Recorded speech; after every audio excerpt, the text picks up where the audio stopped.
What up, ladies and gentlemen? Here with something that we kind of haven't done, and I'm going to move forward with this for June and July. So I want to explain this. Basically, I've been out for 3 weeks or something. It wasn't the best idea to post two videos in one day, but I did it because I have no patience. But it's been 3 weeks. I was on vacation, which is very nice and very relaxing, even though I was still planning for some big stuff coming up, which you should see in June and July.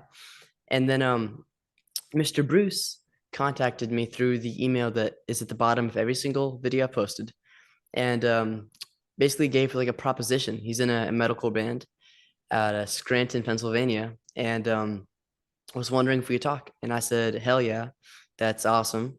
And it kind of sat in my head and inspired me to do a little bit of a small band series. So I've been working with a buddy who works with the percussionist of Swans, Thor, and I think he's the manager of Thor of Swans. But he brought me a bunch of really small artists that he works with, and I'm in the process of just figuring that out. So in June and July, you will see a bunch of small artists, and then you should see Mastodon, you should see Earth, you should see Ween. Those are the three I'm really trying to hit home with. We'll see if it happens. But enough of that. How are you, man? Hey man, I'm doing good. I appreciate you having me on. Yes, sir. Um, something it's just super interesting to be talking to an independent artist, trying to grow their brand. So I don't know, because I've been thinking about it. How do you get gigs? How does the whole process work being independent?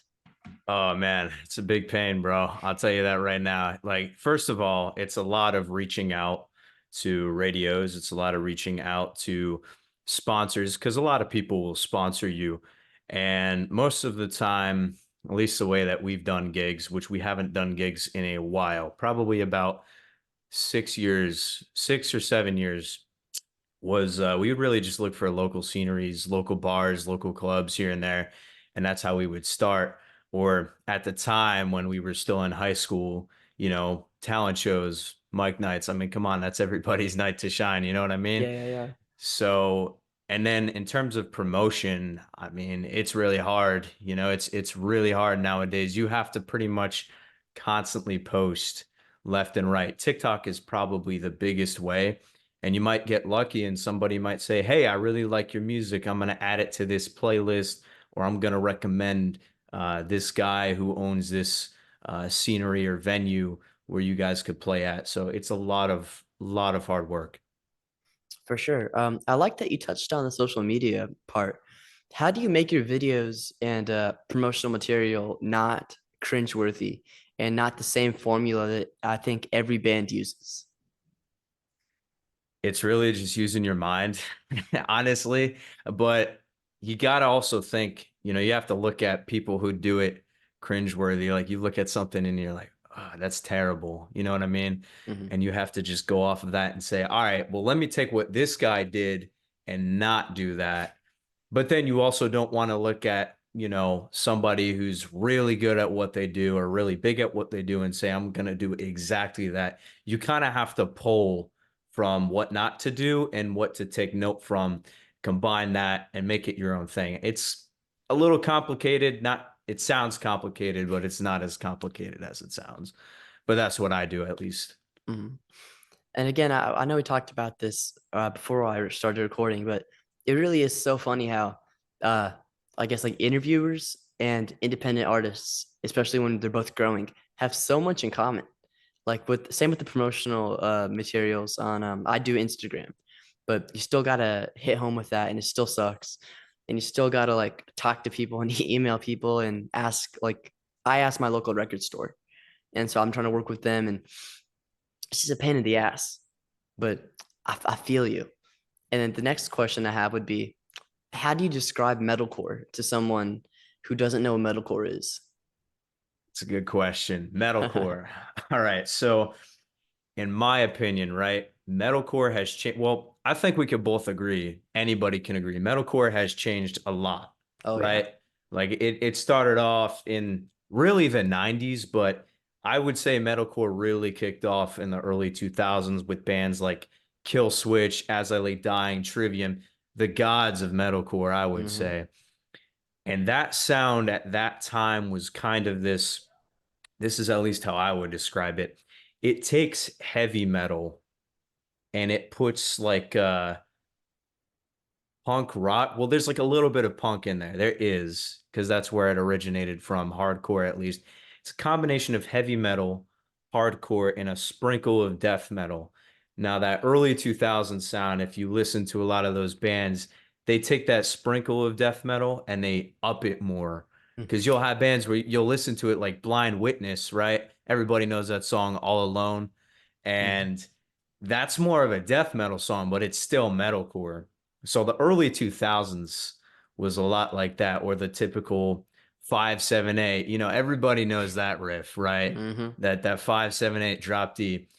And then modern metalcore is a lot like Architects, but the way I would describe modern metalcore is it really pulls from hard rock alternative metal like Breaking Benjamin. Everyone knows the saying, you know, they have a Breaking Benjamin chorus, right? Or a Linkin Park style chorus, which there's nothing wrong with that because I mean, those guys, incredible artists.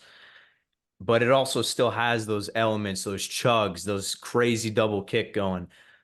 That's how I would describe it in my own words because it is its own thing, which can also bite it in the rear at times because, yes, metalcore can be very cookie cutter, right? Like Yeah, yeah. it's the same thing. So especially nowadays, being an independent artist, it's hard to create your own stuff. You know what I mean? So that's how I would describe the two different eras of metalcore. That's a great description. I can't shit on Linkin Park because I have been working with Mike Shinoda and we're close. Again, it's probably in the next 6 months or so something will happen. Wow. We're close, but so I'm not gonna talk bad on them, but I think you really accurately described that. The whole scene, it's weird because in the 2000s, I agree that the vocals were more pushed towards like deathcore, guitars, everything just seemed really more focused on that. And I think that now with the hardcore scene kind of rising up, you're seeing that more in metalcore. And now the lines are getting kind of blurred, which then means that people kind of like say, "Oh, metalcore sucks, metalcore is duty," or whatever, just because they kind of bleed into each other, you know. So Yeah. how would you keep your brand of metalcore separate from say hardcore or even punk?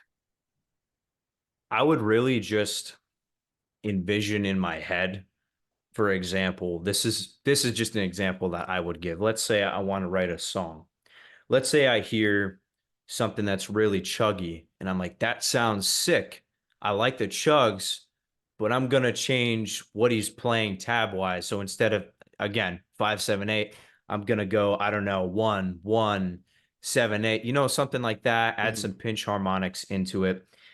And the chorus is right. What I like to do, at least when I'm writing my songs, is on one song, I'll have it where, well, again, on my previous album, most of them are kind of all a similar style chorus, right? Clean vocals and everything.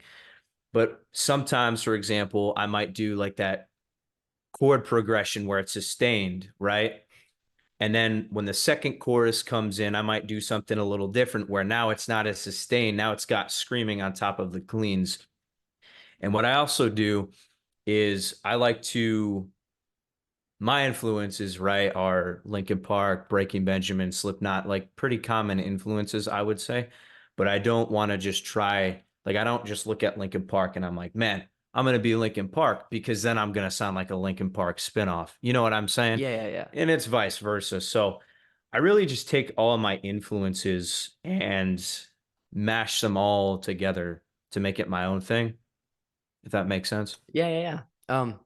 It sounds like you're kind of describing shoegaze, but metal in the same sense that the way I see shoegaze kind of rising up is the same way, except in like the 90s and 80s. Um, like weird different genres and maybe like the nerds kind of doing their thing, and then it eventually came mainstream. Which again, cool to see the connection of genres, the connection of bands. Even though they kind of seem really separate, but that's cool. Which then there's a band called Paul Bearer. They are kind of on the doom aspect. I don't know if you've listened to them or not, but I was constantly listening to them, and the thing I noticed is there's a load of saxophone and a load of brass instruments. Would you consider using brass and saxophones in projects? I look at it this way. Anything could be on the horizon. While I typically like to remain in the kind of more generic era where it's, guitar, bass, drums, electronic effects, at least now. Hey, if it's going to make the song stand out, what do I got to lose? Mhm. Experimentation, get experimental with the music. So I would say that's honestly possibly on the table. Yeah. Sounds sick. How's the scene in Scranton, Pennsylvania? Man. So I don't live there anymore. I never publicly announced this, but hey, I'll go for it now.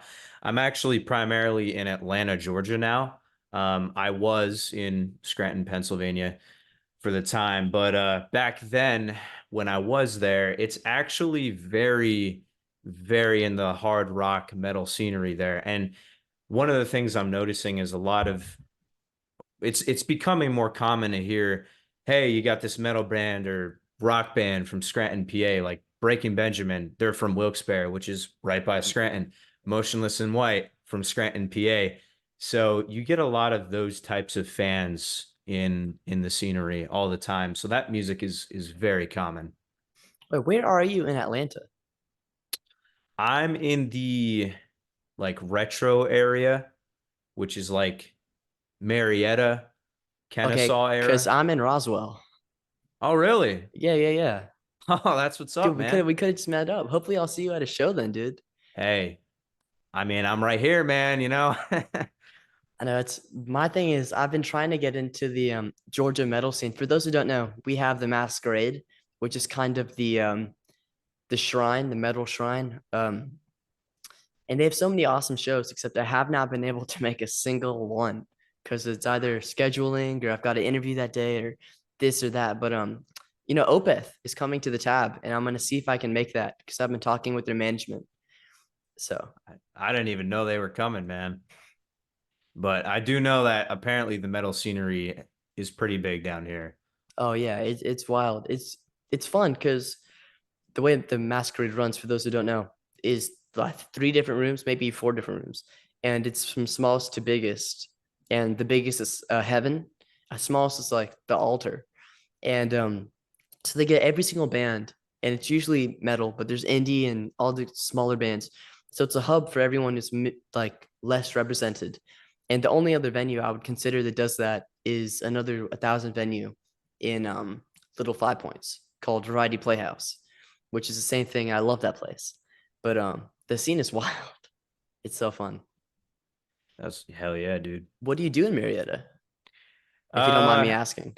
yeah, man. So I do have a job that I can't publicly announce on here because, Uh-huh. I might get robbed of my title. It is nothing bad. It's honestly a pretty common job. Mhm. But primarily while I'm in there, I do music. I do music production. I'm actually a producer myself, but I don't do metal music. I usually have a lot of independent rappers or R&B artists come through that are just, trying to make a song. And that's really where it thrives down here. I'm not Oh even gonna yeah. lie. Everybody wants to be a rapper nowadays, but especially here, the rap scene is really big. And in my free time, I try to get down in the great state of Florida, enjoy that tropical beach action. You know what I mean? Hmm. So have a good time. Are you a fisherman? You seem like a fisherman, like a kind of guy that I loves trout. I actually, believe it or not, I haven't fished in about a year, but Damn. I do enjoy it, man. I do enjoy it. It's really big in Pennsylvania, but especially down here too. There's plenty of spots to go. So definitely on my list to get back into. Oh yeah. If you ever get a chance, the Chattahoochee has a load of rainbow trout. Like it's crazy how much rainbow trout it has. And Really? like streams connected to it. So that's always a really fun spot. Or like lakes. I love going to people's lakes, but fishing is fun. Oh, I agree, man. Do you mess with like funk metal? Maybe what I hate to call it funk metal, but like Primus or even suicidal tendencies. A little bit here and there. I do enjoy a little bit of funk metal. Suicidal Tendencies, they're pretty good. I listen to them when I'm working out or trying to stay focused here and there. I wouldn't call myself a big fan, but they Mhm. do make really good music and I do enjoy that.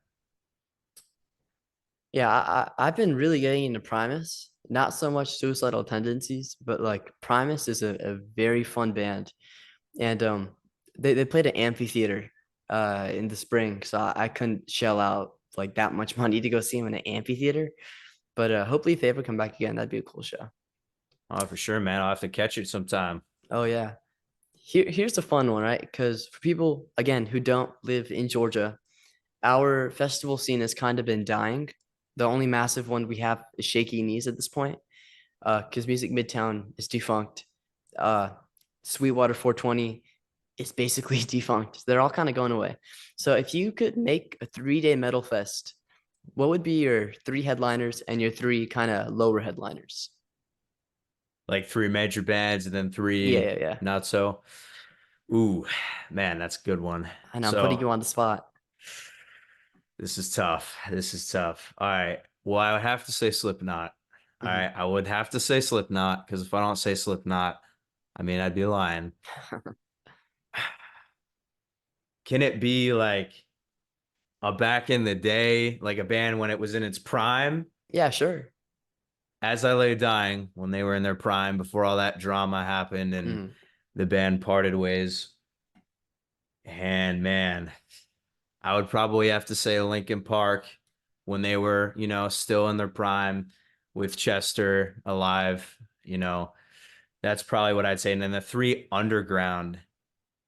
I don't know if you've heard of them, but they're actually on the rise. They're like new core, but Mhm. they're more in that new metal. What was their name? Splutter. You ever heard of Splutter? I have not. Oh, dude. They're honestly bringing that whole new metal scene back with that grunge because both of Ooh, those genres are really on the rise too right now. So I would say Splutter 0936. He's also an underground kind of new metal artist. And then I would say Another Day Dawns. I actually saw them live. They opened up for Breaking Benjamin about a year ago and they were really good. They're kind of in that metalcore alt metal with a little bit of funk metal to them. Those would be my picks dude, I'll definitely check him out. Sounds awesome. And for then sure. you actually brought up something really good, which is they're bad, which is like the tendency of bands in this area to break up or to have arguments or terrible drama. Why do you think it's so prevalent in metal specifically? That is a good question. And as a matter of fact, I actually went through that with my band probably about twice. Nobody knows about it because when we first formed, I mean, we didn't have that much attention just locally, really. But from my point of view and experiences, the main reason why a lot of bands go through drama or splits is because nowadays it's very hard to all be on the same page. You have to really have the same exact vision or literally close enough. And a lot of the times, what I also see is personal lives. That's a big thing too, because sometimes not everybody has the equipment, right? They have to rely on that one guy to meet up with in the band to record, and he'll either mix and master it or forward it to somebody else, which I've been in that case. And oftentimes something gets in the way of that person's life, or they just lose the inspiration to do it because they're like, it's not really for me anymore, Mhm. and that honestly causes a split. So realistically, that or especially nowadays, which I think is so stupid, it never needs to be in music, is politics. Like we were never meant to bring all this politics, all these political agendas, left or far right, into music because all it really does is it just divides people, divides your fan base, and it also divides the actual band itself because not everybody's going to be on the same page.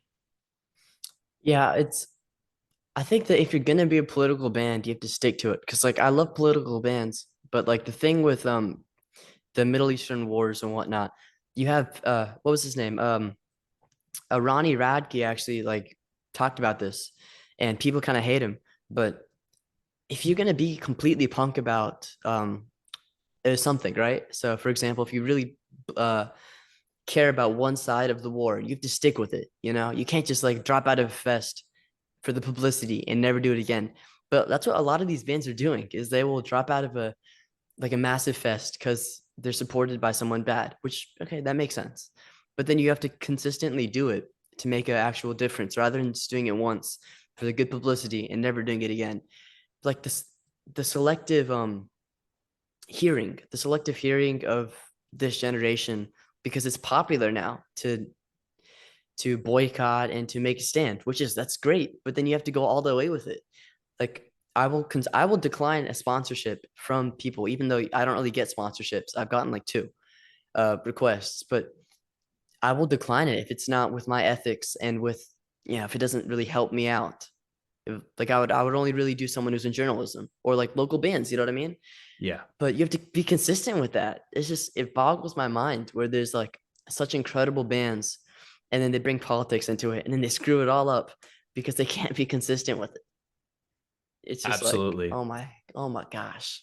Absolutely. But that's the way it is. That is the way it is. Is it possible to separate the art from the artist? Do you think you can do that in 2024 or are those days long gone? The art meaning The music. like the music from the Yeah. artist. I think that it's very hard nowadays. Is it possible? Sure, but it's very rare, to do that. Because I mean, what you're writing about, everybody's preaching something, right? Whether it's good, bad, politics, faith, uh, agendas, whatever it is. And people are going to see your lyrics. They're going to see the image you're, you know, uh, projecting, right? They're going to see how you are as a person, how you are as an artist. And it's always going to come back to you, right? So Hmm. I would say it's very difficult to do that now, but it isn't entirely impossible. I think I agree with you pretty wholeheartedly on that. An example would be like Kanye West, you know, because his music is incredible. I don't listen to rap. The only rap I'd listen to would be Death Grips, who are pretty underground, and then Kanye. That's pretty much it. And even though I don't listen too much, but I really Kanye's music is something incredible where he kind of skipped genre and brought over a whole community, a whole fan base, like all of the South, really. And then to do stupid stuff because he's got, you know, bipolar disorder and then kind of screw himself over. You kind of, it's really hard to, but sometimes, I don't know, it's a moral conflict. That's a great way to put it, a moral conflict. I would agree. Absolutely. I hate it. It's so sad. Which then brings me to, right, when this happens to bands and when they do this stupid stuff and they, break up, what's next? Like for you as an artist, if your band was ever to break up or it did, you know, happen a couple of times, how do you move on from that? It's very difficult, especially starting off younger. It is better to start off younger. I'll put it to you that way. I started learning guitar when I was 14, and that was 8 years ago. Man, I'm starting to, I'm still young, but even at 22, man, my head sometimes. So that was 8 years ago, and I formed my band about a year after that. So I was about 15, 14, 15. And the thing is, it gives you enough time to improve. It gives you enough time to find more people. But the hardship of that is, you both grew, you and whoever else you were with, and you had this inspiration, this dream. And when that person gives up on the dream or calls it quits or isn't able to do it, it's hard because you envisioned yourself going forward, making all these records together, touring together, doing all of that. And it's almost like a breakup in a sense, right? It's almost like losing somebody you love. Like, ah, man, I'll never get that person back. I'll never, and it does take a piece of you. It does, because no matter how far you get, you'll never forget who your OGs were. But the way you got to move on is realize, hey, you know what? Now that they left, once you identify the reason why, you're now in a way, actually in a lot of ways, you're able to grow more. Like, hey, I get the direction you're going. I think it's cool, but this more heavier metalcore, it's not for me. Damn, I was really hoping you could be with me, but hey, more chugs and screams, I guess it is. So, you can really just grow from that. And you're just going to have to find more people and connect with more people. And you will find the right people. You will find the right replacements over time. Very inspirational for a 22-year-old, I must say. Um, Uh, I wanted to say this at the end, but I I've got like some Atlanta contacts. I have more contacts in LA for some reason, though I've never been there. But I've got some Atlanta contacts, and I will definitely forward your kind of stuff to them. Uh, Mastodon kind of already has their openers, so I mean, I wish I could have done something there, but uh, like I'll forward your names to a couple of local people I know, and we'll see if we can do something. Also, there's a band in North Carolina called the Beard Cult, and they're like a stoner metal, stoner rock kind of band. But I think they're around your size, and that'd be a really great bill for you guys. So I'll definitely connect you to. That's really cool. that'd be dope. That'd And be then dope. with connections, right? How do you, I guess you're in the music industry already, but aside from that, how do you make the musical connections to get stuff done as a band? With hey, like we're doing this song, da da da, like that. Yeah. So usually we'll go over a planning process. That takes a while, but we do get around to doing it. And usually we give about, at least I give a notice for about 6 months, 4 to 6 months of, hey, I'm going to start working on this song. Usually if it's a song, it's about 2 months, but EP or an album, 4 to 6 months. And from there, most of us pretty much have to work remotely every now and then. Hey, someone will come through the studio, cool. But that's the beauty of remote work. You're able to get things done just as quick, if not quicker, more effectively than, meeting all up at the studio and having a mic this and that and that. It's a lot, but that's really the biggest way we all do it. And I really haven't had too many problems, but life will get in the way. Like I might have my drummer be like, "Hey man, I'm trying to do this song, have it done by then." Something comes up on his end and he's not really able to get around for it for another month or two. But hey, it goes along in the long run, man. Sometimes that extra month or two is better and it turns out better than what it would have been if, he did it in a week or two. You know what I mean? So, Yeah, yeah, yeah. Um, I agree in that sense, except I kind of don't like Zoom. Like, I mm, think most of my videos, 95% of my videos happen over Zoom.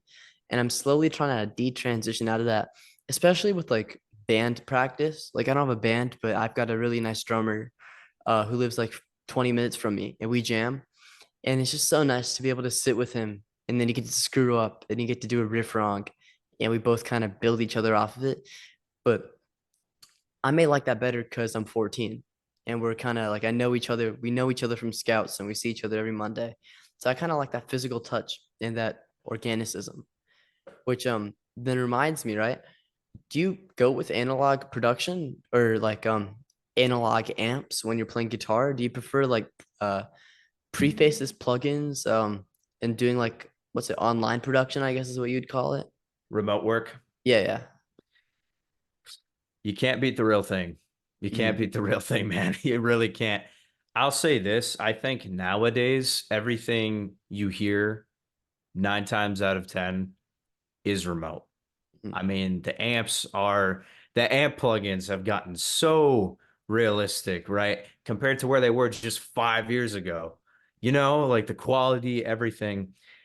And from my standpoint of view, in my opinion, I think you can definitely do more. You can honestly potentially get it to sound better However, with the real deal, you can't beat it in the sense of that's actually an amp. That's actually a drum set. That's actually a bassist. You know what I mean? The only thing that's gonna really be real nowadays are just vocals.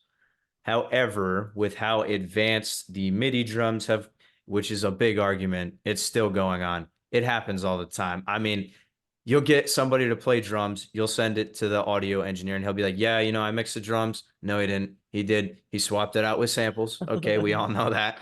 We all know that. Or, yeah, I tracked this guitar riff. Okay, no, no, I redid it myself. That happens all the time. But with how good it's sounding, it's very hard to hear the actual difference. And the only way you're really going to hear that difference is if we take it back to the same production style we had going 20 years ago, where it was more that raw style sound, you know, everything was just more lively, if Mhm, that makes sense. So, in my opinion, nowadays remote, but you can never beat the humanization of the real deal. You can't go wrong with it. mhm. Yeah, I agree. I have yet to record on like tape, but that'd be just so fun to like mess around with a tape recording machine and with like an actual soundboard. It's just like awesome. But yeah, I get it. I need to play with some plugins actually, because I play guitar and my cable has been like killing me because it keeps breaking. And I don't know, I have a Jazz Master that they suit me very well. And I need to get some plugins or something because I have the Mustang, which has like a bunch of like sounds inside of it, but it kind of gets old after a while, you know. Hmm. Definitely need to I play around with that. I feel that personally. I really like Neural DSP. They are, if you literally are clicking around on metal music videos, rock music videos, production gigs, whatever, 9 times out of 10 you're gonna come across a Neural DSP ad. And the reality is, there's just so many good tones you can get from it. And if it's mixed and EQ'd correctly, man, you'd believe it's a real amp. Which is so cool, you know, that we can do that now. Like with the AI stuff, it's pretty scary because like they'll take over or whatever. But with amps, it's cool that at least we have the technology and the abilities to have it, you know, on my computer. And it's like I Yes. can do it whenever. I saw a picture of Maynard James Keenan of Tool on his Instagram, and he's on tour with Tool right now in like Europe. And he had like his microphone and his computer out, and he said he was writing songs and tracking and everything for another one of his bands, which is so cool that he's 600 miles away from the rest of his bandmates, and he can still finish the song, get the lyrics done, record it, and send it off, which is outstanding. All right, so we're at 4 minutes and 44 seconds. I'm gonna do one big question, and then you'll be over. You ready? All right. I'm ready for it, man. Sweet. You got to give me three, and it can be any category. So three artists, maybe three books, um, three trees. I don't know, that can change someone's life, and that can be musically, that can be for the better, for the worse, whatever. So how you could do this is one thing, one thing, one thing. So an album, an artist, and a book, for example. Or you could just do three books or three artists that could change someone's life. It's whatever. It's up to you. Ooh, I want to kind of mix and match that one. Yeah, All bet. right. In my experience, so in my opinion, right, any artist that's actually genuine, that writes about real life problems, heart to heart, hey, this is what I'm feeling in the moment, can get you through, can change your life. Most of the time we hear about it. So I'm going to be, I know, genuine. But for me, probably the band that got me through the most, that changed my life, would be Breaking Benjamin. And I think that they can change your life too. They could change anybody's life because if you strictly look at the lyrics, you look at the topics of, agony, depression, pain, but also of overcoming, anybody can, you know what I'm saying? Hmm. And then I would say artist wise, like a very specific artist, in my opinion, would be, again, not to be genuine here, but Chester Bennington. Mhm. I mean, he literally still to this day, God rest his soul, but he's still saving lives, changing lives. Like, come on now. And I know I'm not the only one, but I took a lot of inspiration with him and from his lyrics. And if I had to choose a book, that's actually a good one because I don't want to just add artists. I don't know. Could it be a movie? Yeah, sure, whatever. All right, Star Wars. I'm a Star Wars freak. Okay. And I'm going to tell you why. Because at the end of every movie, it's all about redemption. So it doesn't matter like how far you've gone off the tracks, how corrupted you are. There is always room for redemption and that second chance and that turnaround of your life, no matter how dark in a dark of a place you are, no matter how screwed up you are in the head, you can always turn it around. And I think that that's the common message that I see. And it's Star Wars. Like, come on, who doesn't like seeing the lightsaber duels and everything? So that's my top three for sure. Awesome, dude. Yeah, Star Wars was definitely great. Um, Thank you so much for reaching out to me. Again, this is to every small band that somehow watches my channel. Reach out during June and July. I will make something happen. It's fun. Let's do this. So, thank you so much for having the courage because now I've got other friends and other people who are finally getting out and we're doing stuff. So I really appreciate it. And I hope I see you at a gig, dude. We gotta like mosh. Oh, dude, all the way, man, all the way. I'm really hoping for it, bro. That'd be sick. Yeah, And Mastodon's coming to Atlanta in July. oh, really? Yeah, Mastodon and Lamb of God and Carrie King from Slipknot. So, I mean, That not might be Slipknot, Slayer, but that would be a that. crazy one. That would be dope, man. That would honestly be really dope. But I Okay. really do appreciate you having me on the show, man. Yeah, yeah. So I'm at less than a minute. I don't want to get cut off. Again, thank you so much, dude. It's been an honor. It's been a pleasure. Have a great day. You too, man.